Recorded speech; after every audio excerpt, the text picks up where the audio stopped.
I'm joined here today by a newly minted UFC fighter, Tony Gravely, who's coming off the win, of course, over Ray Rodriguez at the Contender Series. Thanks so much for joining me, man. How are you? No problem. Thank you for having me. I'm great. Great. How about yourself? I'm doing well, man. Thanks for asking. I assume this past couple of months must have been great for you, of course, signing with the UFC and everything. How's it feeling hearing that newly minted UFC fighter? It's a great feeling. It's one of those things that it's still fresh. So, well, I think it's always going to feel great. But it feels really good just to hear people, to be announced as UFC fighter Tony Gravely. It's just super cool because it's one of those things that I've for a long time have I thought about it. I've literally had dreams about it, ever since I was a child. So to have that be real now, it's still surreal for me. I assume when you get into the sport, obviously everybody wants to be a world champ, but I assume UFC it's got to be at the top of the list of all the biggest goals for you. Absolutely. Like I said, since I was a child, this is what I want to do. I wanted to be a UFC fighter, not just an MMA fighter. I want to fight for the UFC. So, as I got closer to that goal, it's not just fight for the UFC now. I want to be the UFC bantamweight champion, and I think it's possible. I know it's possible. It's going to take a lot of hard work, but I'm willing to do whatever it takes. And you mentioned this being your goal since you were a child. At what age did you discover sort of MMA and the UFC, and how did that kind of happen?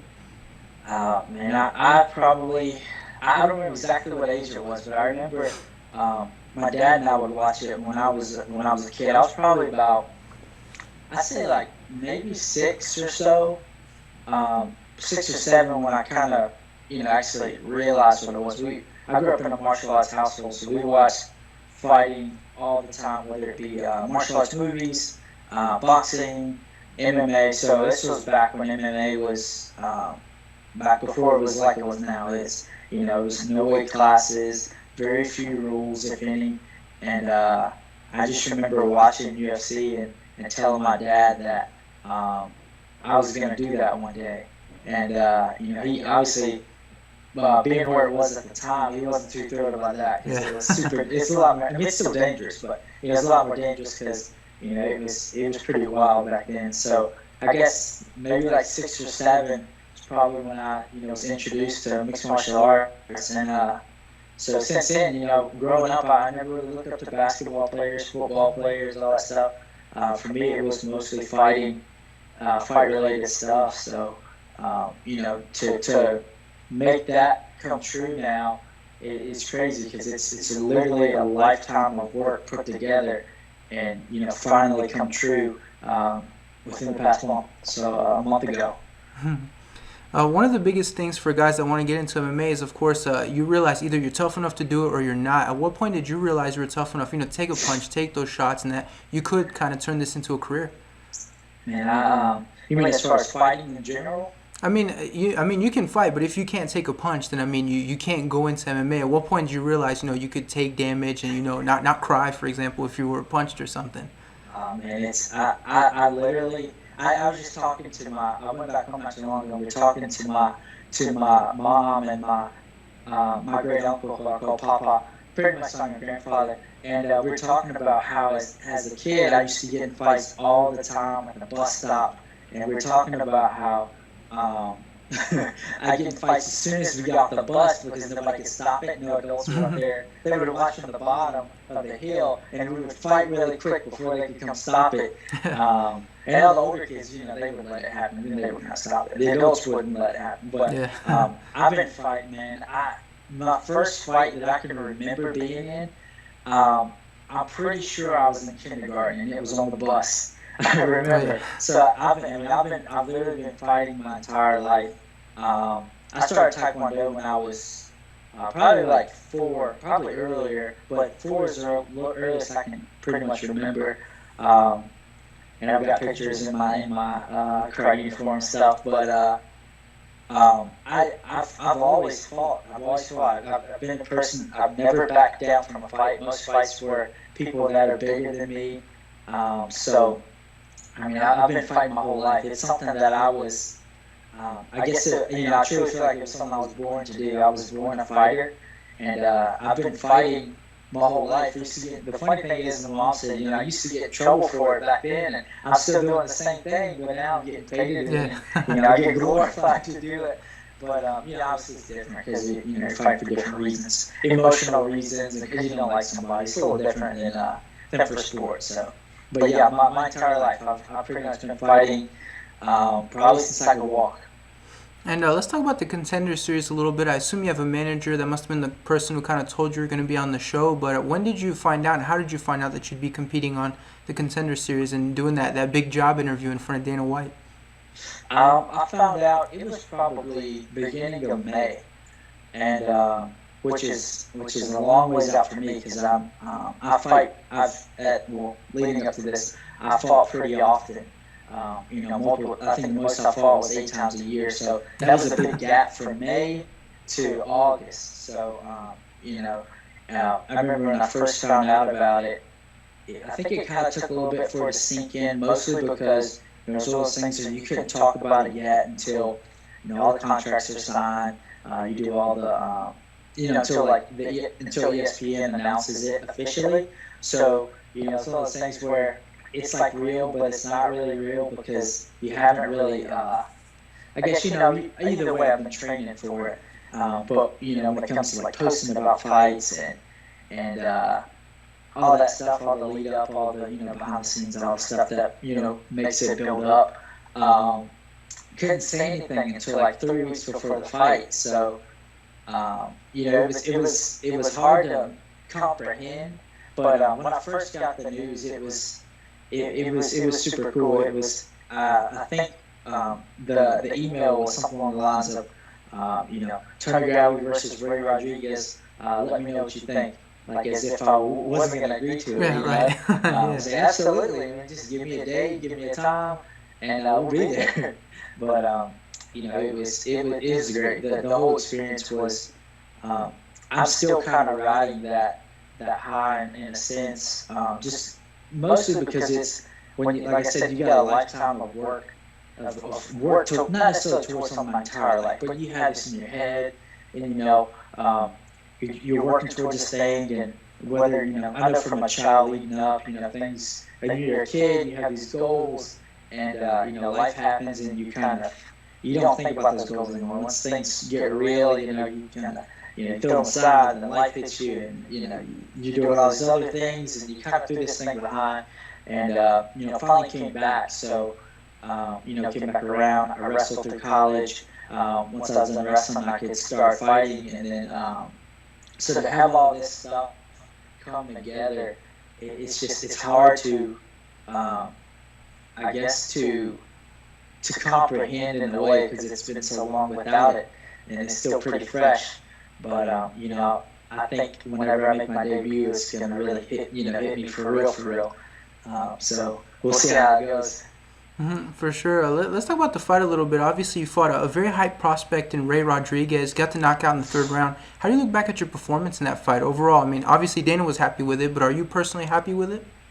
There's always going to be things in the fights that that I'm not too happy with. There were certain. I think I'm more upset with the fact that I think I got reversed maybe once out of each round with the same thing, and it's a move that happens in wrestling all the time, and I got reversed with it. And there's always going to be things, especially people that are looking to get it, looking to be the best. It's hard to be 100% satisfied with your performance because realistically, that there's always something that can be improved. But overall, I was happy. I think I guess it would be a 95% is what I would give myself. As far as I know that there are things that I can improve, but as far as how I felt about it, as I'm improving, the way things came together when it was supposed to, it was great. Just the experience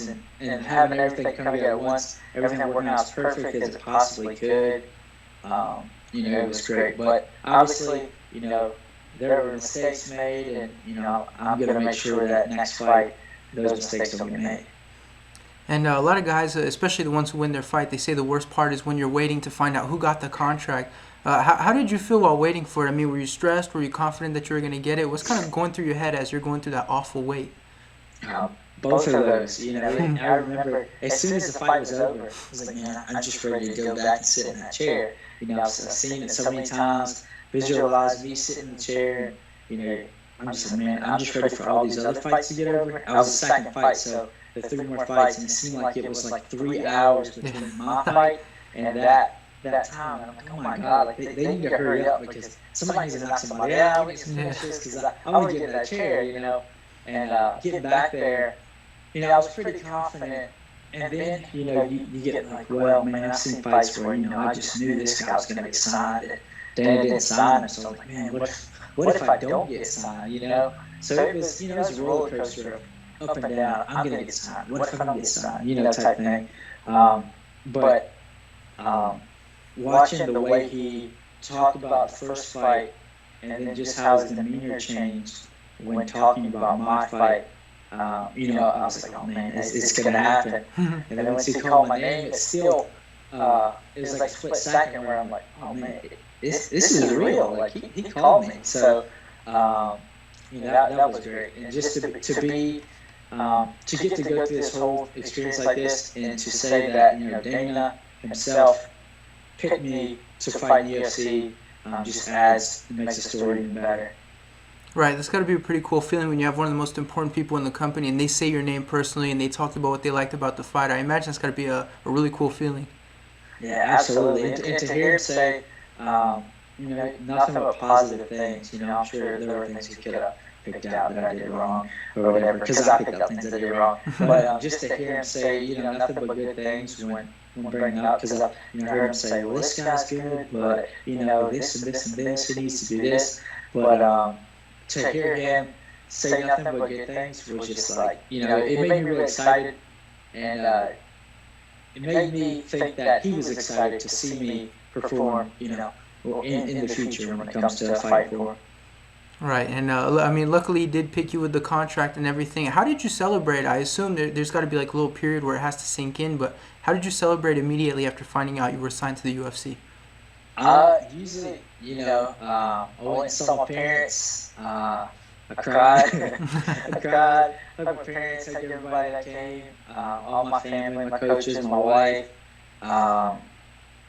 You know, we did that. Went out to eat, and that's pretty much it. That's usually what we do. Is we just go out to eat. I'm not really big on.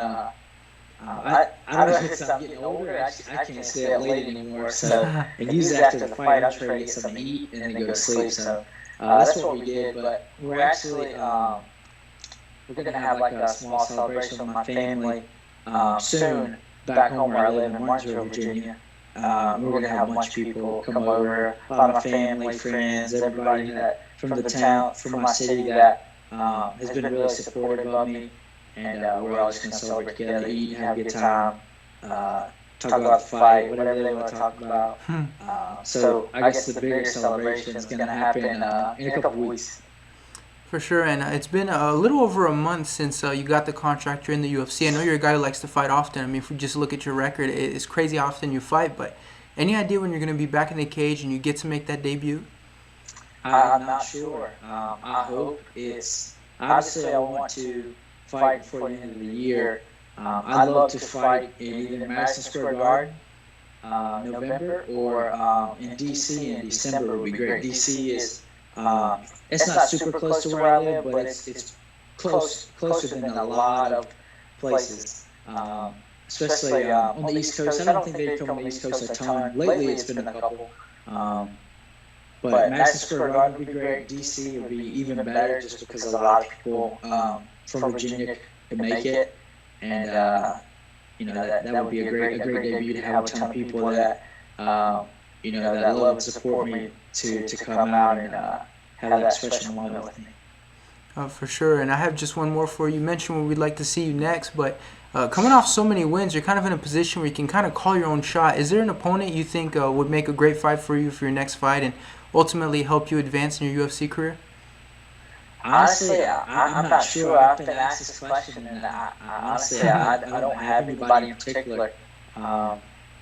I want, if I could fight everybody, I would. Yeah. So I feel like I'm pretty easy to match for. I want to, and I hope that through the course of me being in the UFC, eventually I'm gonna hit at least almost every bantamweight. I would like to fight them all. I want to be the best, and I want to beat them all and solidify the fact that I'm the best. And I'm not really.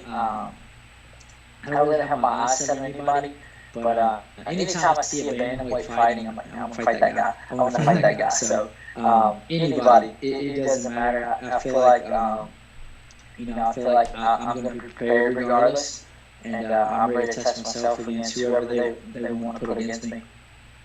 All right, well, thank you so much for the time, Tony. I really appreciate it. Congratulations on getting the UFC contract, man. We look forward to watching you make your debut. Thank you so much. Thank you for the interview and this platform to ramble about fighting in life.